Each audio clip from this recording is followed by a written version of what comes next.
Olá, iniciamos mais um programa Invista, aprendendo com quem faz. O mês está acabando e nós aí prometemos e estamos cumprindo. A semana passada nós tivemos o Dr. Marcos Valério de Rezende, que é presidente, o criador, fundador da SOCESP, regional Osasco e região, são 10 cidades.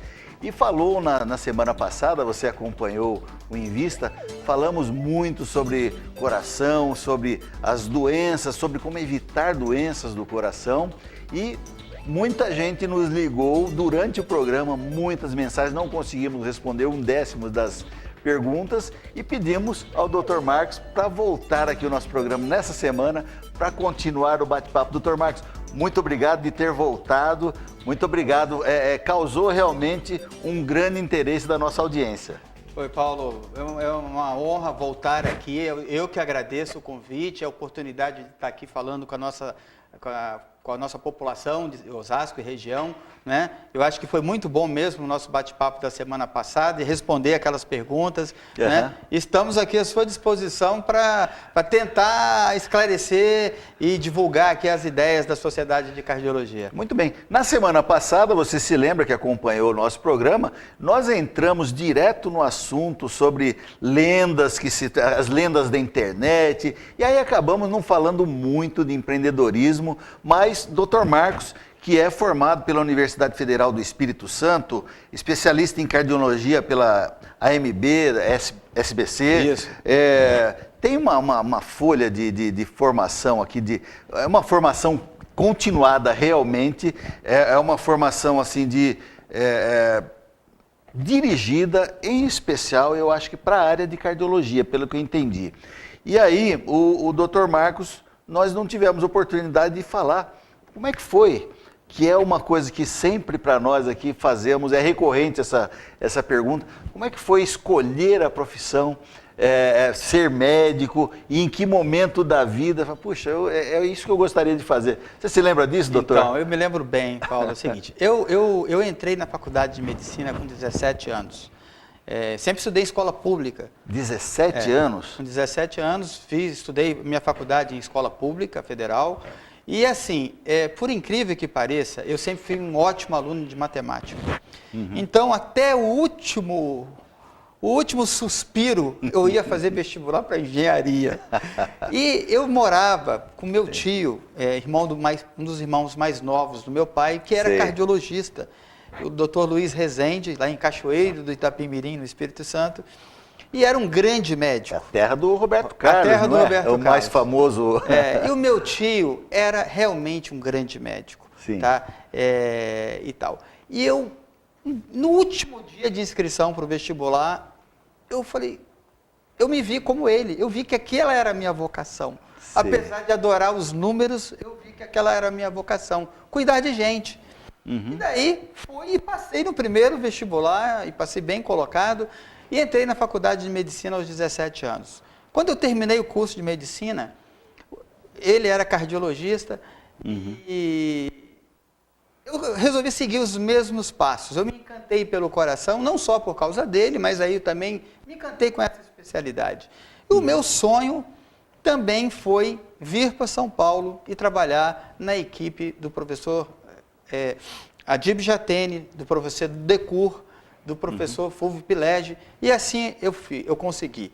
Eu passei em todas as provas da residência do Hospital das Clínicas e no Instituto do Coração, que naquela época, no final dos anos 80, era considerado o melhor hospital de cardiologia do Brasil e da América Latina, né? Na época do Tancredo Neves e tal. E assim foi, e vivi no Instituto do Coração durante 15 longos anos, né? E depois, com o passar do tempo, eu me desliguei da vida acadêmica na Universidade de São Paulo e segui na vida empresarial, trabalhando em grandes empresas, como coordenadores da área, principalmente da área de diagnóstico por imagem. E, mais recentemente, eu resolvi me fixar aqui em Osasco, mas aí numa área mais clínica, de consultório, né, e também de apoio diagnóstico, né, e daí nós vamos falar depois sobre o que aconteceu da gente ter criado, sermos os criadores e fundadores da Sociedade de Cardiologia do Estado de São Paulo. Bom, é interessante para o nosso telespectador, né? E muitos jovens nos assistem, doutor, e querem aquela referência, assim, como é que foi, né? Nós imaginamos, né, que num curso de medicina tenha que, no mínimo, ter aí uma condição financeira para poder bancar os livros, porque é tudo muito caro. Se for uma faculdade particular, então, é uma loucura o que se paga, mas o senhor conseguiu, com a sua competência, 17 anos, entrar numa faculdade, universidade federal, é para poucos, né? Então, mas o senhor conseguiu quebrar uma barreira aí. A sua família tinha uma condição financeira avantajada na época que pudesse bancar? Veja bem, o meu pai era de uma família com uma certa condição, mas naquela época ele teria muito... Veja bem, hoje uma mensalidade de uma faculdade de medicina varia de 7 a 13 mil reais. Sim. Quem pode pagar isso por mês? É um valor muito alto. É uma loucura. Né? O meu pai, na época, ele teria muita dificuldade, sim, de pagar uma faculdade particular para mim, entendeu? Mas eu também... Infelizmente, hoje as faculdades públicas já não estão mais tão superiores como eram antigamente. Naquela época também, é o seguinte, há 30 anos atrás, as faculdades públicas eram muito melhores que as particulares. Hoje essa relação não é tão como era antigamente. Então eu também queria estudar numa faculdade pública também, não só pela questão financeira, mas com certeza. Hoje eu vejo muitos amigos dos meus filhos estudando, tentando uma faculdade pública, é muito difícil, tá? É muito difícil e realmente o custo de uma faculdade particular, que é isso que eu falei, em torno de 7, tem faculdades que cobram até 12, 13 mil reais por mês. Quem é que pode pagar isso? É verdade. E também para o jovem que hoje tenta uma faculdade de medicina, a relação, a USP hoje está quantos candidatos por vaga? O senhor tem uma noção, lembra? Olha, se eu não me engano, a relação está em torno de 70. Mas assim, o percentual para você conseguir passar na primeira fase da FUVEST para medicina, de 90 questões, você tem que tirar mais do que 80% da prova. Ou seja, muito difícil. Prova da FUVEST é muito difícil. Então, não é 80% de uma prova média, é 80% de uma prova difícil. Então, o que a gente vê hoje, é complicado isso. Pessoas que querem escola pública, elas só vão conseguir no terceira tentativa. É verdade. Quarta tentativa, né? E mesmo em escolas particulares, tá? Não é tão fácil também não, tá, Paulo, entrar numa faculdade particular também não. Mas que isso seja de ânimo, que sirva de exemplo para você aí, jovem, que está tentando. Não pode desistir não, né, doutor? Porque o sonho, ele vai te impulsionar. E às vezes... ficar 1 ano a mais, 2 anos, 3 anos, tem gente que fica 3, 4 anos no cursinho ali, não é um tempo perdido, é um tempo que você recupera depois, e fazer o que gosta dá muita satisfação, não, doutor? Então, Paulo, eu queria fazer um comentário sobre isso daí, tá? E eu sou professor de medicina na área de pós-graduação, né? Então, esse médico já fez 6 anos de faculdade, eu recebo ele depois no 4º ano da residência. Entendi. Tá? Ou seja, ele vai fazer mais 2 anos, ou seja, numa formação de 12 anos. Mas o que eu falo para esses rapazes e moças que chegam lá para mim, e agora eu acabei de fazer a seleção lá no hospital, que é o seguinte, a medicina é um sacerdócio. Tá? Não é fácil ser médico, não é fácil lidar com as pessoas, lidar com o sofrimento. Tá? Isso é realmente para poucos. Então, mas por outro lado, a medicina ainda é uma das melhores carreiras do ponto de vista financeiro. Então, eu não concordo muito que uma pessoa faça medicina só pela questão financeira. Ninguém vive sem dinheiro, o dinheiro é importante, e ainda mais quem estuda 12 anos, merece ganhar bem. Claro, né? Claro. Mas nós vivemos num país pobre, onde as pessoas não têm acesso. Então, o que eu vejo e o que eu gostaria muito de poder fazer aqui em Osasco, essa questão pública, é que o atendimento para as pessoas carentes, que não têm um plano de saúde, tá? Que essas pessoas pudessem ter um atendimento humanizado. Tá? E a minha preocupação com as doenças cardiovasculares, que nós já começamos a falar na semana passada, ela é muito grande, porque eu vejo depois lá na minha clínica, pessoas que vêm do SUS, chegarem lá tiveram um infarto e elas não foram bem atendidas. E vejo pessoas de 50 anos que ainda sustentam as famílias dela, e essas pessoas com sequelas, com insuficiência cardíaca. Aí é a segunda fase do efeito do infarto. 1 ano depois, 2 anos depois, essa bomba que eu tinha explicado para de funcionar. Aí a pessoa passa a ter uma outra doença que se chama insuficiência cardíaca. Entendi. E essa pessoa, e é uma doença limitante, ela é um câncer. Só que as pessoas não têm ideia que a insuficiência do coração, após um infarto, após uma hipertensão arterial, doença das válvulas, aí já é uma consequência. E essas pessoas não conseguem mais trabalhar, não conseguem mais cuidar das suas famílias. Então, por isso que a gente tem que cuidar bem lá atrás. Que a gente porque a gente, uma pessoa de 80 anos, você me perguntou também isso na semana passada, ter um infarto, é esperado, as pessoas vão ter algum problema de saúde. Sim, né? sim. Então, o que não é esperado é a gente tentar prevenir que pessoas de 50, 40 anos tenham um infarto e tenham as doenças. Entendi. Né? Mas, doutor, nós estamos transmitindo ao vivo, as pessoas nos acompanham pelo canal 3 da NET, em toda a região, aqui são 10 cidades que também, além de nós, que recebem a nossa programação ao vivo, no canal 8 da Vivo Fibra e no canal 22 da Megabit.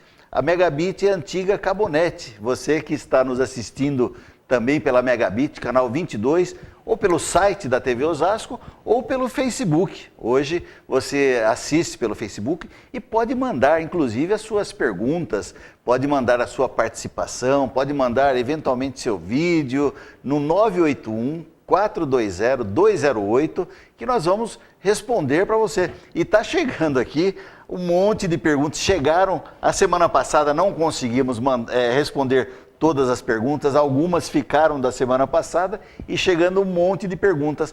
Mas antes disso, antes das perguntas, antes de falar mesmo do coração, doutor, eu queria que o senhor falasse um pouco da SOCESP, que é a Associação de Cardiologia do Estado de São Paulo, e dessa regional que está sendo criada aqui em Osasco, salvo engano, a 18ª regional. 19ª regional.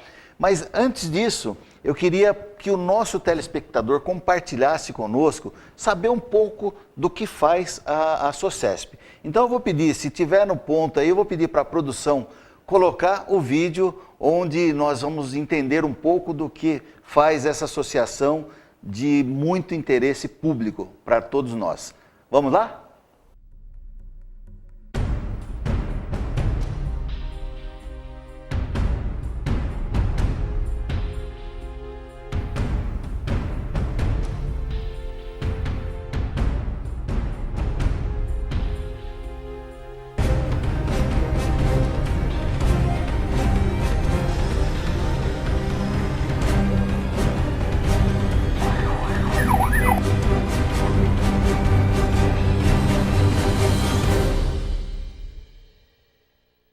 O que devemos fazer ao ver uma pessoa que aparentemente está inconsciente? Se o local estiver seguro, imediatamente teste a responsividade.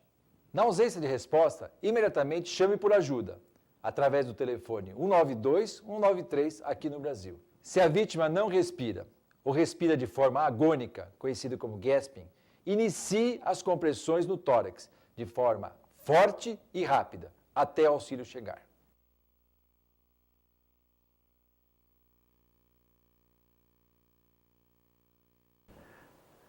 Tá aí, você assistiu um pouco do que faz aí a SOCESP. Mas, doutor Marcos, o doutor Aguinaldo que faz essa apresentação, eu queria que o senhor fosse o interlocutor, que fosse quem convidasse-o, para que ele viesse aqui um dia, trouxesse aqui um modelo, um protótipo desse de ser humano, para mostrar como é que faz na prática, para ressuscitar, para, enfim, a desfibrilação, né? Que é aquela...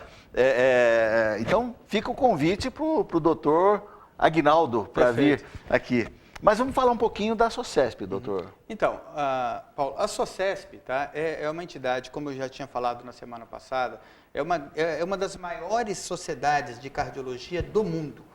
E a SOCESP ela tem um papel muito grande na formação da cardiologia. né? Então, ela tem atividades de educação médica, né, de congressos, que médicos do Brasil inteiro e até de fora do Brasil vêm assistir, né, com a presença de personalidades médicas também de fora do Brasil, né? Então, essa é o principal. E ela de unir os médicos também, né, de formar, de orientar, defender a cardiologia. E esse projeto ali que o Aguinaldo coordena, o Aguinaldo, ele é um grande motivador, ele é um entusiasta, médico, né? Ele mora em Araras, e Sim. isso que a gente fala, né? E daí surgiu, o Aguinaldo mora em Araras, e ele é um dos médicos mais conhecidos no Brasil.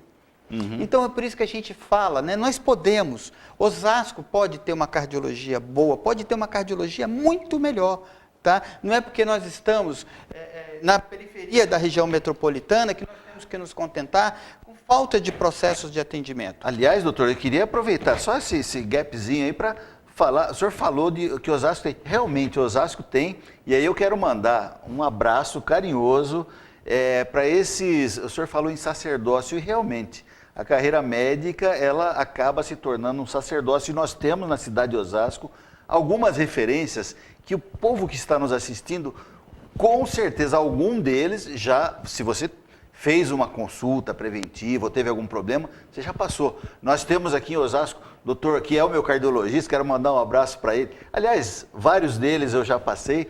Doutor Paulo Bertini. Nosso grande amigo e que também está no projeto de fundação também da SOCESP. Que além de grande profissional, uma grande liderança, doutor Marco Aurélio, Com que certeza. é da Medicor também. Nós temos o doutor Júlio Mandu, o nosso querido Julião. Não é? Grande abraço para o Júlio, diretor, secretário da SOCESP Regional Osasco. Nós temos aí referências, muitas referências importantes na cidade nessa área. Então, nada mais justo do que nós termos mesmo uma representação à altura, como a SOCESP vem se propor a fazer. E aí, doutor, falando, eu acho que estamos chegando, já passando do meio do programa, eu quero começar a responder as perguntas. Vamos às perguntas. Porque senão o povo não vai deixar a gente em paz aqui. Vamos lá. A Renata Camargo, ela está perguntando aqui, os profissionais de saúde estão preparados, estão bem preparados para o socorro dos pacientes que sofrem de infarto? Então, Renata, sua pergunta é muito interessante. E a missão, talvez, tem muito a ver com o que nós estamos fazendo aqui. Uma das missões da Sociedade de Cardiologia, né, é justamente essa, promover preparo e preparar os médicos, né? Então, eu vou ser muito sincero com você, tá? Nós já temos tido algum contato com as autoridades públicas desses 10 municípios e o que a gente está vendo, tá, é que não estão preparados, tá? Não estão tão bem preparados. Então, a sua pergunta é muito pertinente. Nós temos que ter primeiro o diagnóstico. Estão preparados ou não estão preparados? Existem recursos para que esses profissionais, estando preparados, possam atuar? E quais são esses recursos? Eu vou dar um dado que a gente quer, vai ser em primeira mão, tá, Paulo? Isso que eu vou falar. Sim. Osasco e a Rota dos Bandeirantes não dispõem do que a gente chama aparelho de hemodinâmica, que faz o cateterismo, que faz aquele exame, o cateterismo, todo mundo já ouviu falar, do cateterismo, que passa o tubinho e que faz o diagnóstico das obstruções e que também desobstrui. Ele tanto faz o diagnóstico. Nós não temos um aparelho público em funcionamento. Olha, é um grande absurdo. Aí eu tenho que falar mesmo, porque a gente alardeia aqui, falamos que nós somos o segundo PIB do país, aliás, segundo PIB do estado, que o primeiro é São Paulo, a cidade, e uma cidade de quase 1 milhão de habitantes que puxa outras 3 milhões a Rota dos Bandeirantes. Ah, meu Deus. 3 milhões a Rota Isso é um grande absurdo, principalmente para a gente que paga imposto. E nós, assim, um dado para o senhor saber. Osasco é a segunda maior concentração humana de rua, em lojas, depois da 25 de março. Nós sabemos disso. Então é um grande absurdo nós não termos. E realmente, aliás, o senhor ganhou mais um, eu tenho certeza que tem muitos aliados, mais um aliado que é a TV Osasco, para que nós tenhamos para que nós exerçamos esse direito de ter uma saúde decente. Não só para quem tem plano de saúde, mas para o povo, né? O povo que é tão sofrido, meu Deus. Mas completando para a Renata, a pergunta dela foi muito interessante, é o seguinte, o tratamento de escolha, mundialmente, segundo todas as associações internacionais, se você tem um infarto, tá? Salvo as exceções, que são poucas, Se você tiver um infarto e você chegar no pronto-socorro com menos de 2 horas, ou seja, aquela dor que eu expliquei na semana passada, apertando, né, e tal, com suor frio, com palidez, com mal-estar, chegando com menos de 2 horas, o tratamento de escolha é a desobstrução chamada mecânica. É o cateterismo e desobstruir. Ou seja, 3 milhões de habitantes dessa região riquíssima, que é a segunda, o PIB de São Paulo, Osasco e região, nós não temos a hemodinâmica pública. Então, se o tratamento de escolha, em 2 horas, se você chegar no infarto, nós não vamos poder fazer na rede pública. Isso é dado. Então, nós já temos conversado, nós já estamos em negociações, e isso, Sandra, né? Paulo. Não, da moça da pergunta. Ah, sim, perdão.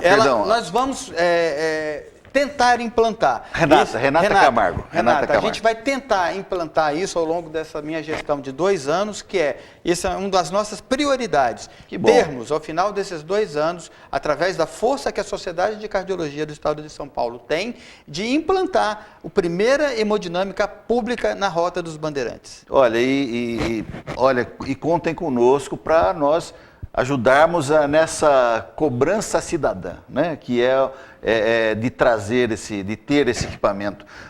Para a Renata, ainda falando, a Sociedade de Cardiologia, a SOCESP, o senhor me falava, ela também proporciona cursos a formação profissional, formação complementar, aliás, para os médicos também formados, né, doutor? Sem dúvida. São mais diversos cursos, são cursos de treinamento para atendimento. Por exemplo, eu sou formado há 30 anos. A cada 2 anos eu tenho que renovar o meu certificado de atendimento de uma emergência. Então eu acabei de renovar agora em novembro, é um curso de quase 20 horas com prova teórica e prova prática. E esse curso que a SOCESP faz e várias outras instituições, mas a SOCESP é uma das principais, ele é capitaneado pela American Heart Association. Então tudo que a SOCESP faz, ele tem esse aval da sociedade americana, né? Então, quando a gente fala o que a SOCESP está fazendo, Paulo, a gente está fazendo e está divulgando o que tem de melhor no mundo. Doutor, enquanto o senhor falava aqui, eu estou separando aqui, tem tantas perguntas, mas tem algumas que são correlatas, nós vamos citar as pessoas e tentar responder rapidinho, que já estamos nos aproximando novamente do final do programa. Que pena. O senhor vai ter que acabar fazendo um programa aqui para responder as perguntas dos nossos telespectadores. Mas a Maria Cardoso, ela pergunta, final do telefone 6961, é verdade que o infarto em jovens é fatal? Nós respondemos na semana passada, mas vamos falar novamente. Quando devemos iniciar os cuidados com o coração? Como são esses cuidados? E aí, em que idade ela completa? Ocorre infarto em pessoas jovens? O que devemos fazer para a prevenção? A Patrícia Vasconcelos, Ana Elisa Soares e Maria Cardoso, é quase que uma pergunta. Então, rapidamente, eu queria que o senhor respondesse. Tá bom, então vamos começar pela prevenção, que é realmente o que é mais importante. Eu diria, Paulo, que é o seguinte, a prevenção ela tem que ser feita sempre. Tá? Então, vamos um exemplo. A gente tem hoje um problema sério a nível escolar, que é a obesidade infantil. Então, isso tem que ser feito de imediatamente. E a gente tem os diagnósticos. Aquelas famílias que a gente sabe que tem distúrbios de colesterol, por exemplo, independente de sentir alguma coisa, ou de ser magro, ou de ser obeso, essa pessoa tem que fazer um exame de sangue. Então, eu falo sempre o seguinte, eu tenho a minha identidade cardiovascular. Então, um eletrocardiograma, um ecocardiograma, e um perfil metabólico que inclui a glicemia, o triglicérides e o colesterol total e frações, todo mundo tem que ter pelo menos uma vez. Esses exames não são, Paulo, necessários que sejam feitos seriadamente. Isso é um desperdício de dinheiro. Mas o que eu chamo a nossa identidade cardiovascular, eu acho que todo mundo tem que ter. Então, eu acabei de fazer isso agora com os meus filhos. Meio que amarrados, mas eles têm 18 e 15 anos. Eu levei ele lá na clínica e nós fizemos esse perfil. Né? Então, por quê? O colesterol não dá sintoma, ele dá consequência. A glicemia, sim, costuma dar sintoma, né? Que a pessoa passa a urinar mais, ter muita sede, emagrece, ou então aquela pessoa obesa. Agora, o colesterol, que é um dos principais fatores de risco, ele não dá sintoma. Então, concluindo, a questão do cuidado, ela tem que ser individualizada, ela não pode. Eu acho que todo mundo tem que ter, logo no começo da vida, esse perfil. Eu gosto de dar exemplos. Uma pessoa que não tem ninguém da família com problema de coração, de 20 anos, fez esses exames de colesterol, elétrico, tudo normal, essa pessoa só precisa repetir isso se mudar alguma coisa. Tá? Não precisa ficar fazendo exame de colesterol todo ano. Agora, vamos supor, uma pessoa mais velho, 30 anos, que já sabia que tinha colesterol alto, não, essa pessoa vai ter que ser... Por quê? O que faz mal, Paulo, e aí que eu acho que isso é muito importante, Dona Maria, o que faz mal é o conjunto da situação. Então, a pessoa que tem um colesterol alto, que fuma e que já está mais idosa, né? Aí vai se juntando tudo isso, esses fatores todos que levam à obstrução, que levam àquela placa de gordura que eu tenho falado e que aí pode instabilizar e levar ao infarto e à morte. Doutor, o tratamento, por exemplo, que tem o colesterol alto são as estatinas. Sim. Não é? E aí até uma dúvida particular, ela não tem... aí tem várias, né? Tem assim, vastatina e... Você está por dentro, Estou por dentro. Eles têm algum efeito colateral? Com o tempo, o que pode acontecer? Estou achando que você está estudando muito esse assunto, hein? É o seguinte, a estatina, Paulo, foi uma grande revolução na cardiologia. Tá? Aliás, a cardiologia é na vanguarda. E a estatina, por quê?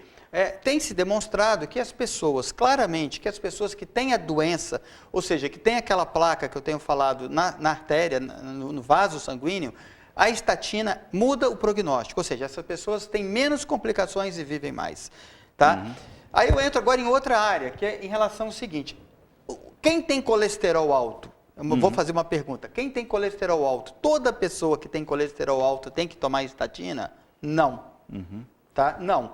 É um conjunto de coisas. Aquelas pessoas que são chamadas de risco intermediário ou de alto risco, você já pode deduzir o quê? Que tem outros fatores de risco. Sim, tá? perfeito. Aí sim você tem uma tendência. Aquelas pessoas que têm um colesterol muito alto, tá? Que tem, por exemplo, um LDL acima de 170, por exemplo, tem que tomar, independente de qualquer coisa.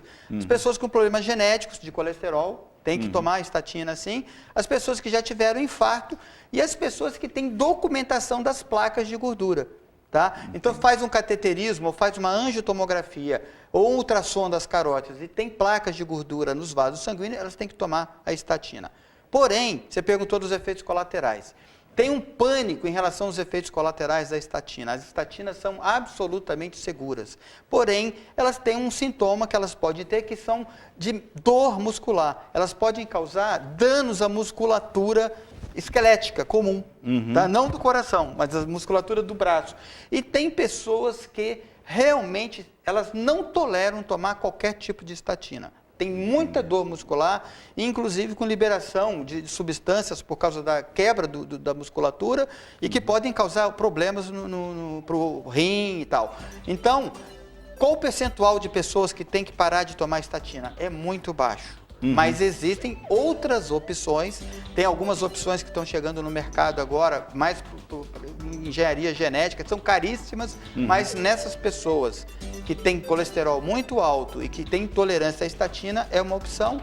E tem outras drogas menos eficazes também. Mas isso, como eu falei, é individualizado. Ok. Doutor, infelizmente chegamos novamente ao Que final pena. do programa. Não conseguimos fazer a lição de casa, que é responder todas as perguntas, mas eu vou agradecer aqui a Luci, a Cacilda Lopes, o André Vasco. Vou passar as perguntas para o doutor e você pode entrar em contato também.